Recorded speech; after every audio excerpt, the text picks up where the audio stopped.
எத்தனை சாமி வந்ததையா இது எந்தெந்த சாமி தந்ததையா எத்தனை பாட்ட சொன்னதையா அத சுத்துற பூமி கண்டதையா அடிச்சு வீசும் காத்துலையும் அந்த தகப்பனாச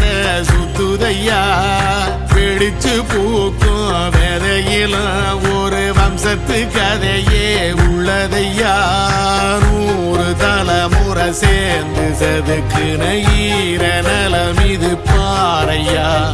வாழும் வரையிலும் நீயும் விதைக்கிற கடமை இருக்கு கேளையா கோடி விளக்காயேந்தி கிடந்த வீடும் இருண்டது ஏனையா மாட விளக்கா நீயும் வரத்தான் வீடும் ஏங்கி நிக்குதையா